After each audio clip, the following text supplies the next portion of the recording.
Coming up on From the Core, we talk about Hillsborough High School's drumline. We have a special interview with the mayor. And we learn why teens should have more time to sleep. All of these stories make for an exciting edition of From the Core.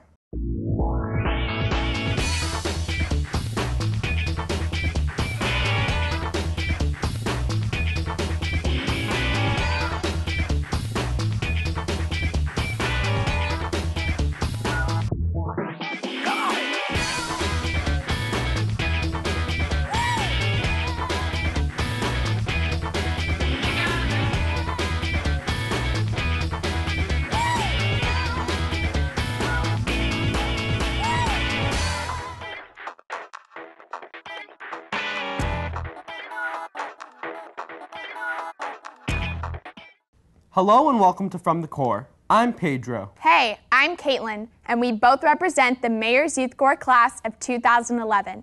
And this is our final show. On our final edition of From the Core, we have a special treat for you. What is it, Pedro? We have an interview with Mayor Bob Buckhorn. Wow, we're moving up. I'll say, you're right. Hey, Pedro, who is the best drumline in the land? I don't know, Kaitlyn. I don't even know what a drumline is. I don't know either, but FTC reporter Charis does. She filed this report. Here at Hillsborough High School, the beat goes on. The school is a marching band with a drum section known as Hillsborough High Drumline. But cheerleaders, band members, and HHS fans know them by another name, Big Red PC. Ladies and gentlemen, I have a winner. Oh my gosh. Yes. The second The annual Big Red PC is an award-winning group of drummers. Its members have won the statewide competition, Lions Pride Drumline Battle 2 years in a row. But success has not gone to their heads. Members of the Hillsborough Drumline humbly continue to strive to become better players and in the process grow closer as a team. If you're interested at all, do it. You'll have the time of your life. And don't give up. It might be hard in the beginning, but it's really worth it. It really is, because believe me, I felt like giving up. My body felt like giving up. But it's worth it. It's worth staying up late for the homework. It's worth, practicing. It's worth every minute. Although there is nothing like the feeling of cadencing in front of a huge screaming crowd, it can be very exhausting. A cadence is a work played exclusively by the percussion section to produce a beat without the band. But on top of the physical demands, drumline requires countless hours of individual practice and practice together as a group, which is called a sectional.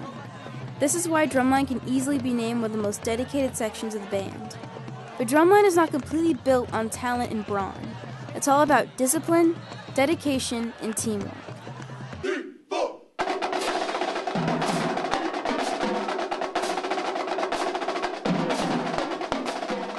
Section leader Reed Casey did not start out being the level of player that he is today. I was playing drum set through middle school and elementary school, but when I got here, I first learned traditional grip and how to chop, which is just how to play fast, how to learn rudiments and everything. And from there, I just kept picking up on what to learn, what to practice, how to get better from the upperclassmen.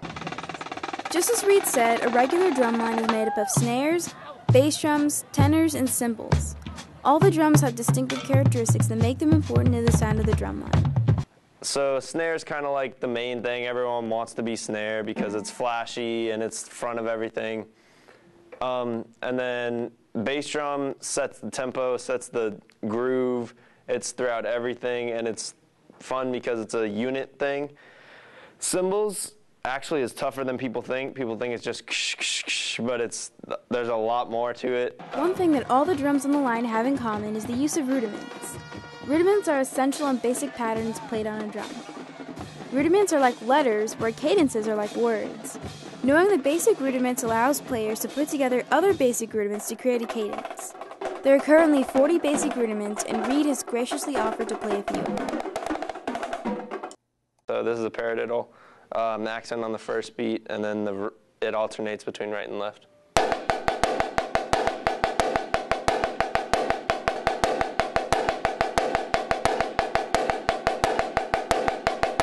Other than being one of the largest and most important sections by adding a lot to the overall sound of the band, drumline has quite a unique voice of its own.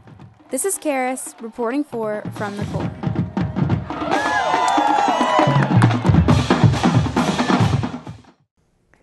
for sharing, Charis, and congratulations to the Big Red PC Drumline for winning the Lions Pride competition for the second time in a row. We will be right back with Pedro in a special interview with the Mayor of Tampa, Bob Buckhorn. Kim was a social butterfly. She would talk to anyone online.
I wonder what happened to Kim.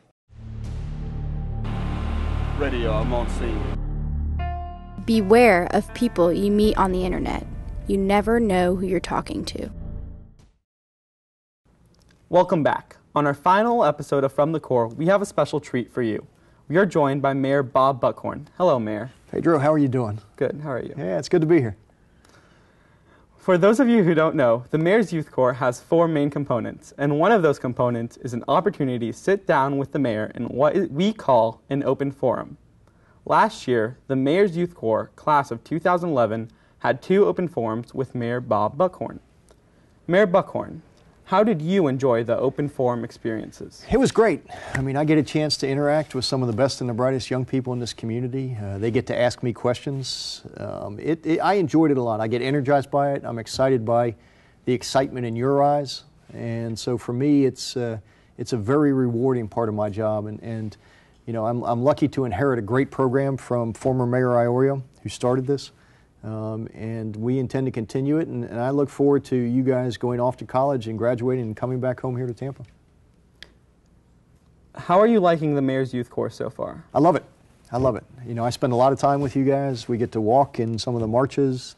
I was out this weekend interacting with the new class. You were part of the leadership class now.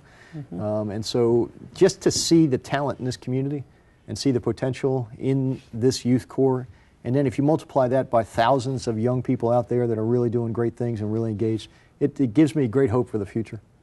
Mayor, why do you love Tampa? Why do I love Tampa? It's my home. I wasn't born here, but I've been adopted by her. I arrived here in 1982 with nothing, coming from nowhere. No money, no connections, no family. And Tampa's been very good to me.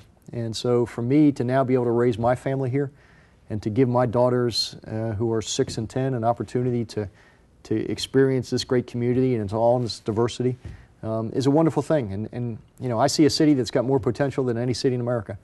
And so I'm looking forward to perhaps leaving a legacy that my kids will recognize as something their dad participated in. And what is your favorite part about being mayor so far? All the rubber chicken I can eat. You know, being mayor is great because it changes every day. I mean, I truly love coming to work, Pedro. I'm one of the luckiest guys in the world, not only to have the chance to be the mayor of this city, but to have the chance to pass on a city in better shape than it was given to me, to my kids, and to your generation. And so I tell people all the time, to be the mayor of a big American city, it's the worst job in the world because the problems are so tough, but it's the best job in the world because you also get to shape the direction of a city. And unlike legislators or congresspeople who talk a lot and don't do much, as a mayor, you get to do a lot. Are there ways that the Mayor's Youth Corps helped you shape the city like you're planning to? Well, yeah, because number one, I feed off your energy. And number two, I realize very clearly what my job is, and that is to make sure that we don't lose you to other cities around the country that are more competitive. that cities like Austin, Texas, and Raleigh, Durham, and Charlotte, North Carolina are competing for the best and the brightest in the country. I can't afford that brain drain. I've got to keep our best and brightest here and attract others to come here to be part of that experiment. And so, you know, I learn from you. I'm energized by you. I see a great vision for you and a great future for you. And I see that as my job, is to leave the city better than it was given to me and then to give it to you. Thanks. Why do you think City of Tampa youth should participate in your youth corps? Well, I think it's an opportunity to give back to their city. It's to learn about leadership and to develop leadership skills. It's to broaden your horizons and interact with people that you may not ever come across during the course of your normal day. The Mayor's Youth Corps is the cream of the crop. And for them to have the opportunity to participate with other kids, other young people that are just like them, is awfully important. I mean, I remember as a young man I participated in Boys State, and I got to interact with kids from all over the state of Virginia where I lived, you know, the best and the brightest. And it was wonderful for me because I got to measure myself against them. And I also got to meet other kids who had like-minded ambitions. And so to be a part of the Youth Corps, to represent me, to wear that logo on your shirt, and to know that you're held to a higher standard where the expectation of your performance is higher than it is for everyone else, that's a great thing. And I encourage more and more young people to apply for it. Thanks. What is the importance of teen involvement in Tampa? It's huge because ultimately this will be your city. And so, you know, being a teenager doesn't mean that it's a free ride where mom and dad takes care of everything. Being a teenager means you start to develop the habits that you'll carry through the rest of your life. Some of those habits are making sure that you give back to the community that gave to you. Part of that means making sure that you understand that you have an obligation to reach out and help somebody along the way. Part of it means that you've got to assume the mantle of leadership, even at age 16, 17, or 18. Part of it means that you need to prepare to go to college, to be an adult, because that will be the first time you'll be on your own. And it's a great thing. I mean, it really is a great thing. So I think it's a worthwhile endeavor. And I think the young people in this community add an awful lot to it. They add a sense of hipness. I don't understand it sometimes. You know, but they bring a certain excitement to the city, and we get to live through you and realize how, you know, exciting this city could be. Like you said today, you said that the Mayor's Youth Corps and the youth in Tampa will have a future impact in Tampa. Do you believe that there will be other future impact of the Mayor's Youth Corps students? Oh, I do. I think you'll be touching people at every step of your life. And hopefully what you will learn during the course as a member of the Mayor's Youth Corps will carry you through with you for the rest of your life. It's about being selfless. It's about service. It's about understanding that we've got to think about things bigger than just ourselves. It's understanding that we have a responsibility to lead. It means that, you know, even as a young people, you can have an impact. I mean, the first campaign I ever got involved in, I was 10. I used to have my mother drop me off at Bobby Kennedy's presidential campaign headquarters in Washington, D.C. when I was 10. And I'd stuff envelopes, and I'd sit there in the corner. I couldn't have been more than about this big. I was in the 4th grade. And that's how I started. And, you know, here now I sit as the mayor of the 55th largest city in the country. But it's largely because my parents instilled in me the fact that I had an obligation to do something that was bigger than just me.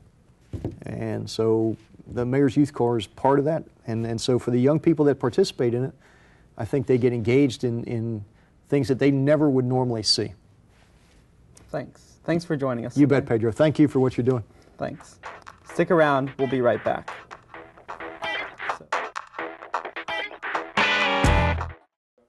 So, like, that test? It was crazy. Like, what is that? Whoa. Why would he purposely make us all fail? Really? I'm sorry. What is this? Is that how this is going to be? What is your problem? You have issues. You're going to pay for this. Whoa, what's going on here?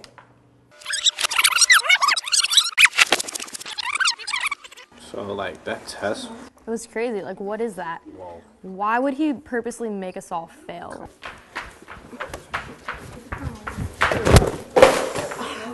When you need to curb your anger, take a deep breath. Relax. Think before you speak and walk away. I'm sorry. It's okay. I'm so sorry. Yeah, I'm so sorry. I was just running a class. Okay. See you around. Remember, hot heads never win.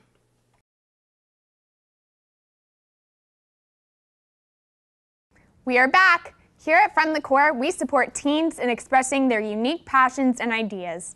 Our core commentator is Kaitlyn Young. She shares why teens should get more Z's. In today's society, with all the competition, distractions, and easy access to technology, high school students are sleeping less and are becoming victims of the sleep deprivation phenomenon. Students today must study harder to meet the acceptance criteria of their college of choice. When extracurricular activities are added to the students' demanding agenda, sleep becomes less of a priority. Lack of sleep has negative consequences and has been known to cause lower academic performance and affect personal health for high school students in the United States. Typical high school students that were able to receive an additional hour of sleep each night attained higher success in the learning process.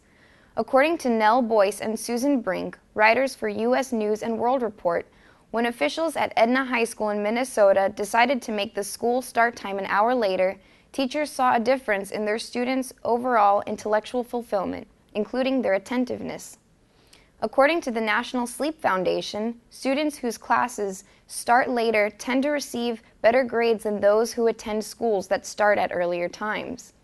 Teens should establish regular bedtimes that allow for enough sleep because those who attend classes that start later have better grades no matter what their sleep pattern. Learners are strongly advised to acquire plenty of rest to improve their scholastic accomplishments.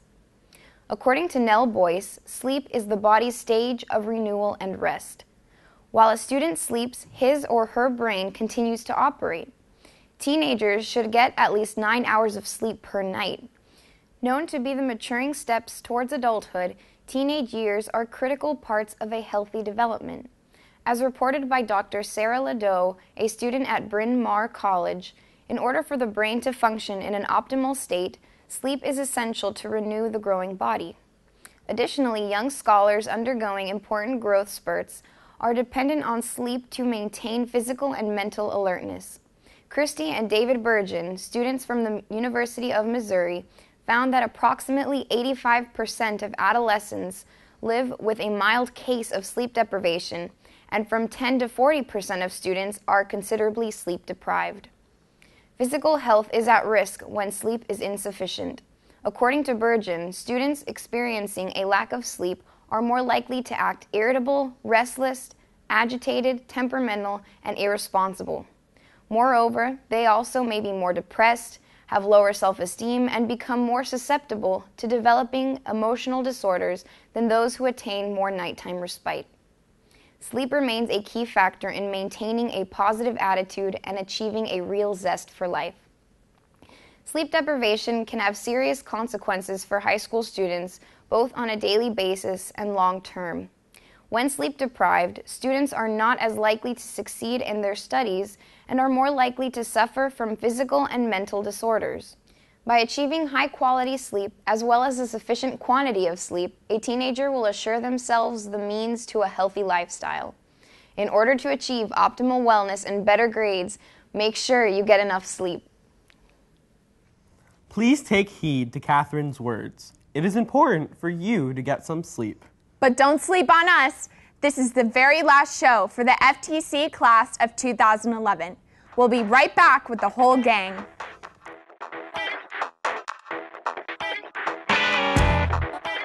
I wondered why I couldn't organize my thoughts. It was my ADHD, and like many kids with ADHD, I didn't outgrow it. I remember very distinctly not being able to focus, so that was right around the time when I actually saw a doctor. If you were diagnosed with ADHD as a kid, you might still have it. Take a quiz at ownYourADHD.com to recognize your symptoms. Then talk with your doctor. Looking into it is really important. It's your ADHD. Own it.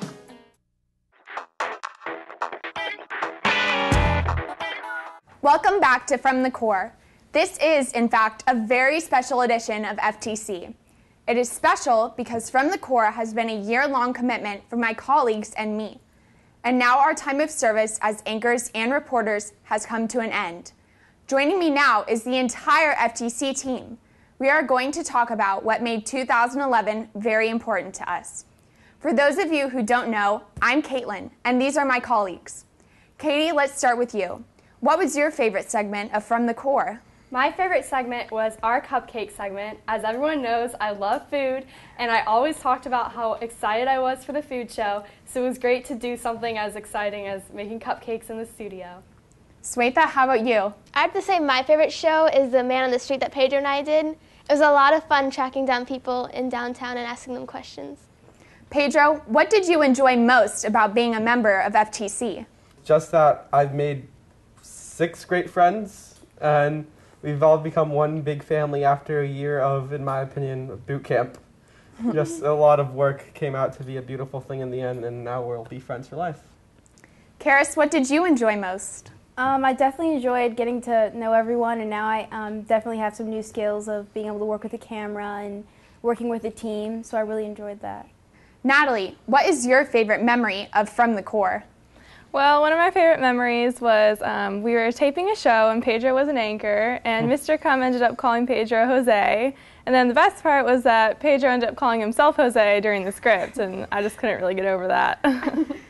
Jay, what was your favorite memory? I just liked watching the first show and seeing just how uncomfortable and nervous we were, and then watching the last show, comparing and just really seeing improvements that we made as a team. Suvetha, what is one thing you have gained from being a member of From the Core? Well, I've gained 6 great friends, and I've also gained experience in a field that I would have never been in if I hadn't taken the opportunity. Katie, how about you? I definitely gained a lot of knowledge about editing, working cameras, being an anchor. I learned a lot about TV that I did not know before, and just the same with Suvetha. I would have never known any of this if I hadn't have taken this opportunity. Natalie? I think that I agree with all of them. You know, I've got friends. I think I have more responsibility now for being held responsible for things like our assignment desks and writing your own stories. And I learned a lot. Pedro, what has being a member of From the Core meant to you? Being a member from the Core has meant for me that I became a member of a team, and it's just basically a mini job that prepares you for the future career path after college. We worked 8 hours a week almost, either at home or in the studio or editing, and it's just a job that prepares you for your future life. Charis, what have you gained?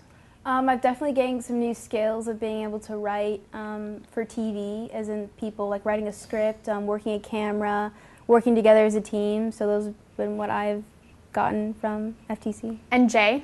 I've gotten new organizational skills and new time management skills that I would have never acquired otherwise.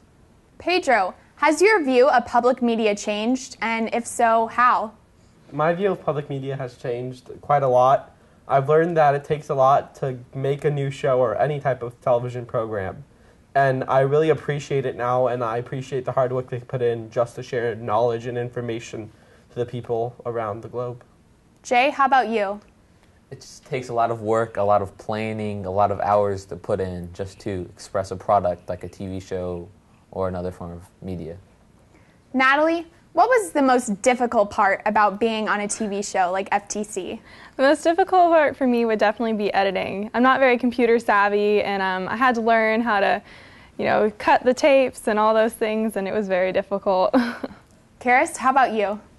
Definitely, like getting used to being in front of a camera was really difficult for me, and just becoming comfortable with speaking, in front of my entire crew, which I was able to do because we're such a close family now. So, Katie? I have to agree with Natalie. It took me a while to understand all the editing and all the processes, but I mean, now I've learned something great. That's a lifelong, yeah. Suvetha, what do you think has been one of the most touching stories that we've done during FTC? I really enjoyed watching Jake's story on the Shoe Giver of Tampa. Why was it heart-touching to you? Because it went into an issue or like a situation that none of us would experience. Katie, how about you? The most impactful story to me was mine on the dangers of underage drinking. Being able to interview a fireman in Tampa and learning about all the things he's had to see that are related to underage drinking was really impactful to me. Charis, what was your favorite job during the production of From the Core? I definitely enjoyed doing editing. I learned a lot on the computer, and I had a really good time sitting there and working with all the really cool controls that I wouldn't be able to use at home. So I definitely enjoyed editing. Jay, how about you? I liked using the camera when we were producing and filming in the studio. I thought it was fun to be able to record the segment as it was in progress. Well, we have taped 8 great shows this season, but they did not come without some pretty funny moments. Let's take a look. Visit the Humane Society of Tampa Bay. The other 200 awards are for two...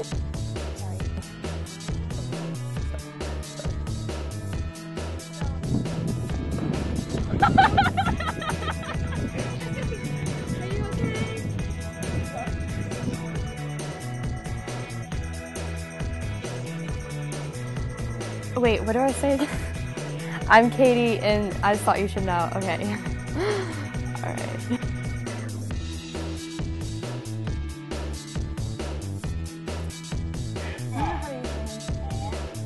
Hello and welcome to From the Core. I'm Jose.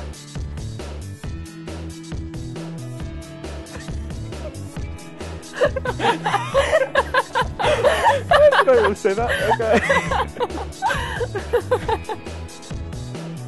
Sorry, that confused me. From the core. From the core. From the core. Wow, Jay. Thanks for sharing. That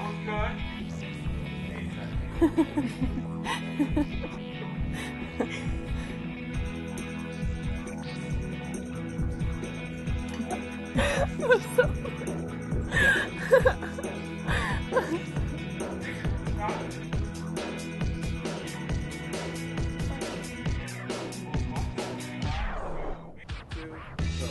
So many teenage. Oh, sorry, I messed up. Oh. Tired of sitting idly by. Welcome to From the Core. I'm Pedro. I'm sorry. Well, we've had a few laughs over the course of this year. And just to clarify, my name is Pedro. Thanks to the entire crew for putting on a great season of FTC. And a special thanks to City of Tampa Television, and of course, all of you watching at home.